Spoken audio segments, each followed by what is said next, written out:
The Sixth Man of the Year award is by far the most broken major award in basketball.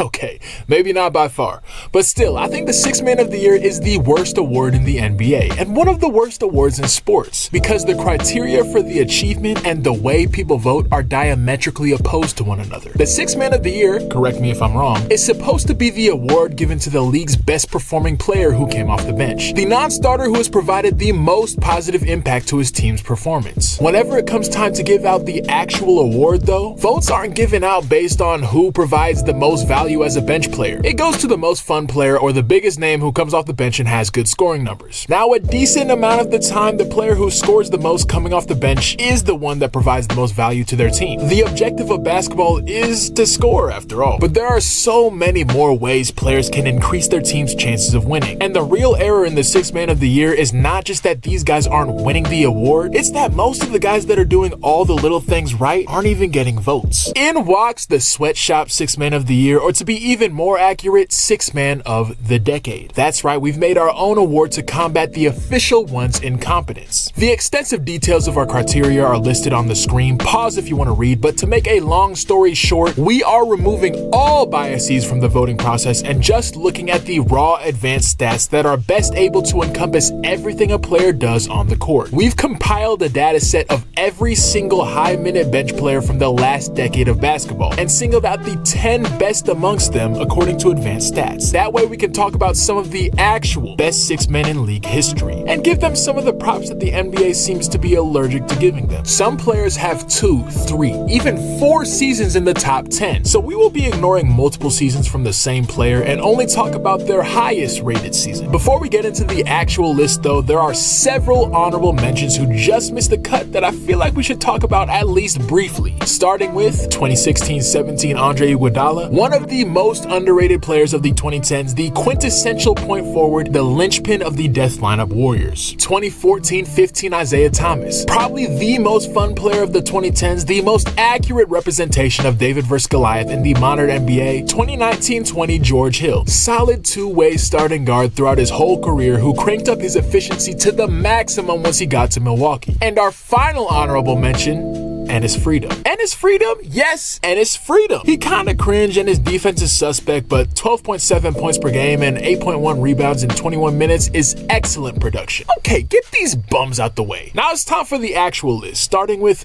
number 10, 2013-14, Manu Ginobili. Fitting. The greatest sixth man of all time is the one starting off our list. And I'm not hearing any arguments. Lou Williams is cool. Jamal Crawford's one of my favorite players of all time. McHale and Walton, cool. I don't care. The gap between Manu and the second best sixth man of all time is Kim Kardashian level, Michael Strahan's teeth level. I have another data set with every sixth man from the last 20 years. And prime Manu did not just have the best sixth man season of all time. He didn't have the second best or the third best. He had the first, second, and third best. The top 3 six-man seasons of the last 20 years were all Manu Ginobili products. And that's him in his prime. 2013-14 is age 36 Manu. His bald spot alone dropped his 2K rating by 3 overalls, and he was still producing at a level that should have warranted him another sixth man of the year. I got nothing more to say. He's him. Number 9, 2020-21, Chris Boucher. Chris Boucher is a solid rotational big, a very playable player that isn't gonna wow you anything crazy, except in the 2020-21 season, because in the year David Cole flipped that around, part 2, everything came together for Christopher. His shot was falling at a rate not just good for big men, but good for anyone, and his rim protection was on another level. He was averaging 1.9 blocks per game in 24 minutes. If you average 1.9 blocks in 30 minutes, you'd probably be classified as a good shot blocker. Chris was doing that in 24. Call him NordVPN, unsponsored. Now, looking through his basketball reference, you can clearly see,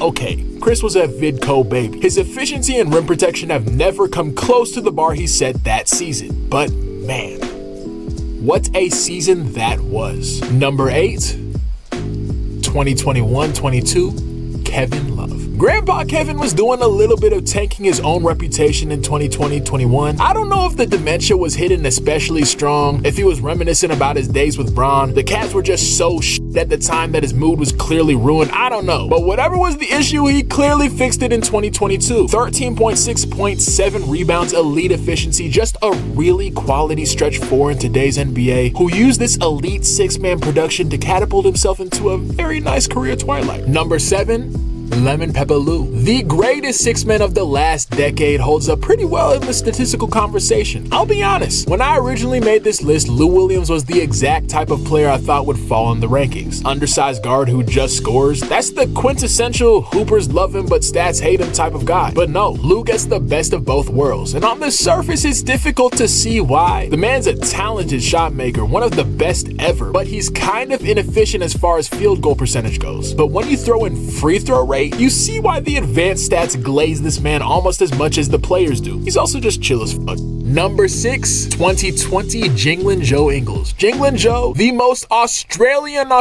to ever grace the NBA. Jinglin Joe had about a 5-year run where he was one of the best role players in the NBA, a point forward whose basketball IQ was only outmatched by his shooting ability, a shooting ability that somehow got even more potent in 2020, a year in which Joe had one of the most efficient seasons from downtown of all time. Great season from Mr. Joe. Number 5, Mitchell Robinson. For those of you that don't know, Mitchell Robinson is the most efficient player ever. No exaggeration. A normal field goal percentage is 47, 48, for a big 55. If you're at like 60, that's seen as really good. Mitchell Robinson in 2019-20 was at 74%. 74. 3 out of every 4 field goal attempts he took resulted in a make. He barely averaged a miss per game. I don't care if it was mainly dunking and layups. That's impressive as hell. And then on top of that, he averaged 7 rebounds and 2 blocks in 24 minutes. He was just a monster. Still learning how to not foul, but still a monster on both ends of the court that had obscenely high impact on his team. Numero 4,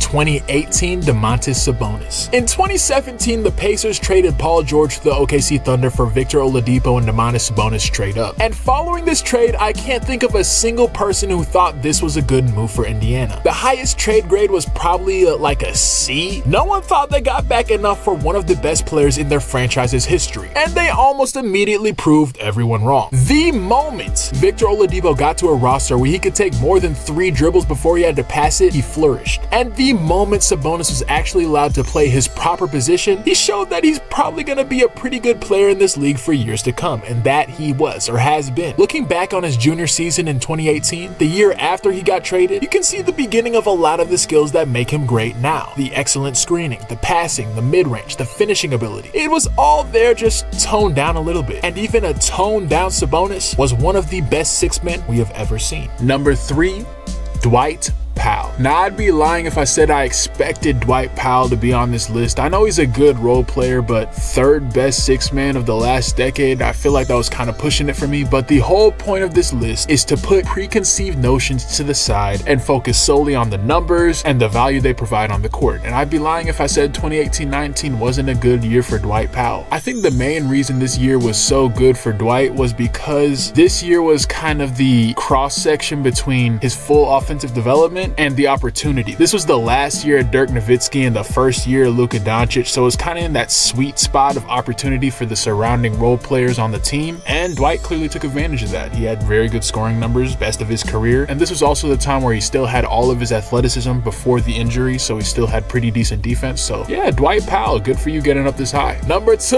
Montrezl Harrell. Mr. Montrez is the best 6 man of the last decade. I know he's not number 1, but he is number 2, 3, and 4. And he also has 11th just for good measure. For 5 years straight, no one impacted their team winning in the regular season more than this man off the bench, and it's easy to see why. Montrez was bred for this shit. An athletic, undersized big that's quick enough to make backup bigs look silly and got a really big motor. He's a ferocious rim runner, and when he gets the ball on the roll, he's really good at carving out space for himself to finish. He's just a hustle neck who's in that perfect space for a 6 man, where he's not really talented enough for you to stay focused on him all the time, but just talented enough to make you pay when your focus lapses. I'm not mad at his inclusion. Okay, who's number 1? Let's just get into it quick. Well, I guess this list sucks. Real talk though, I think this kind of shows something that I've been thinking about Rudy Gobert for a while now. I think he's miscast. I think if teams used him more as a six man, this clearly shows that he can still provide a lot of value. The issue is all the teams he's been on has eventually come to the conclusion of let's just rely on Rudy for everything. Let's just rely on Rudy for our entire defense. And that works in the regular season, but when the playoffs comes around, you can see that Rudy's just not that caliber of player. As a six man though, where you can like pick and choose, kind of use him in a rotation of bigs depending on the situation, I think this shows that that's probably where he's best suited. Yeah, but that's all I got. Just a couple things to wrap everything up. I do not think this list was perfect. Even though I completely ignore my preconceived notions and solely focus on the numbers, I still feel like they weren't 100% indicative of how impactful role players can be, specifically defensive role players. The best defenders on this list are just guys that got a lot of shot blocks, and while that is valuable, I don't think that takes into account like what if a Herb Jones came off the bench, you know what I'm saying? So in the future, I think I'm going to try to incorporate a different stat that takes into account defense a little bit better than VORP and win share per 48. Also, I know six man of the year is supposed to be fully regular season, but I just don't like giving an award to a six man like Montrezl Harrell. It was really good in the regular season, but then once the playoffs come around, they're pretty much unplayable. So it's going to be a little bit tough to incorporate that as well, just with filters and stuff. But in the future, if I ever do this again, let's say if this video gets like 2,000 views or something like that, I'll try to incorporate that somehow into my six-man rankings for maybe the upcoming season. Oh yeah, and also I'm kind of surprised that most of the players in the top 10 six-man of the last decade are bigs, and I was trying to think about it and decipher why that may be, and I think I came to the conclusion that bigs now are more efficient than ever because we've taken away the post-up game from the lower level bigs and we've increased the amount of pick and rolls. So bigs, backup bigs especially, are getting easier shots than ever, which is leading to them being more efficient and more positively impacting their team. And that's all I got. Thank you for watching the video all the way through. If you enjoyed this content, please like and subscribe. Comment down below what you think about this six-man list, your hypothesis on why this list is mostly made up of big men. Share the video with a friend. And as always, stay sweaty, ladies and gentlemen. Peace.